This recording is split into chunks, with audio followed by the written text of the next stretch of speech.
अहमदाबाद शहर जोन 1 के डीसीपी सफ़ीन हसन जी हमारे साथ मौजूद हैं, उन्हीं से बात करेंगे। सर, अहमदाबाद के 16 इलाके के अंदर कुछ विवादास्पद पोस्टर लगे जिसमें महिलाओं का जिक्र किया गया और कुछ विवादास्पद स्लोगन उसमें लिखे गए, जिसे लेकर सोशल मीडिया पर कई प्रकार की कमेंट आ रही है। विपक्ष की तरफ से भी इसे लेकर अहमदाबाद की सुरक्षा व्यवस्था पर सवाल उठाए जा रहे हैं। जो पोस्टर लगे उसमें स्पॉन्सर के तौर पर अहमदाबाद शहर की ट्रैफिक पुलिस को दर्शाया गया।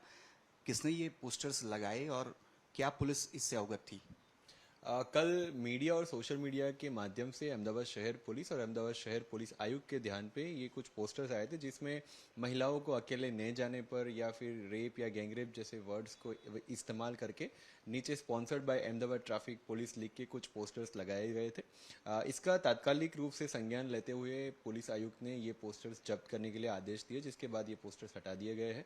छानबीन में ये पता चला है कि सतर्कता ग्रुप करके एक एनजीओ है जो अहमदाबाद शहर ट्रैफिक पुलिस के साथ अवेयरनेस का काम करते थे। इनको सिर्फ ट्रैफिक अवेयरनेस के पोस्टर्स लगाने की अनुमति दी गई थी, लेकिन इनको दिए गए स्कोप से बाहर निकल के इन्होंने महिलाओं की सेफ्टी को लेकर कुछ प्रश्न उठाते हुए विवादास्पद बैनर्स जो है वो लगाए थे। ये कथित बैनर्स किसकी कहने पे लगाए थे, किसी की परमिशन ली गई थी कि नहीं ली गई थी, इन सारे पहलुओं को जांच करने के लिए 16 पुलिस स्टेशन में एक प्राथमिक रिपोर्ट दर्ज की गई है। 16 पुलिस इंस्पेक्टर खुद इसकी जांच करेंगे और ये सारे पहलुओं को तलाश करेंगे।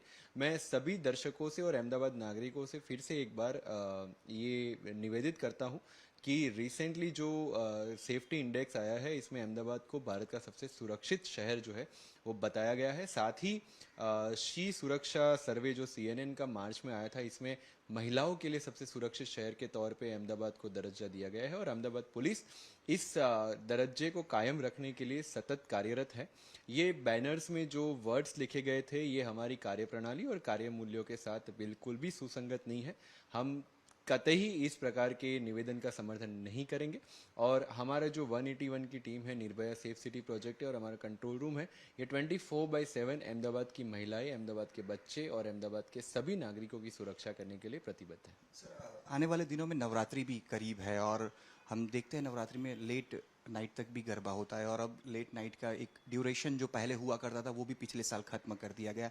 ऐसे में महिला सुरक्षा को लेकर किस तरह से आप आश्वस्त करेंगे, क्योंकि विपक्ष है वो ये अब सीधे तौर पर हमलावर हो चुकी है सरकार पे कि क्या सच में अहमदाबाद सुरक्षित है? लेकिन हम जानते हैं अहमदाबाद सुरक्षित है और रात के समय भी महिलाओं को हम एक स्थान से दूसरे स्थान पर सुरक्षित जाते हुए देखते भी हैं। लेकिन जब नवरात्रि भी आ रही है तो किस प्रकार से इस सुरक्षा को आगे बढ़ाया जाएगा?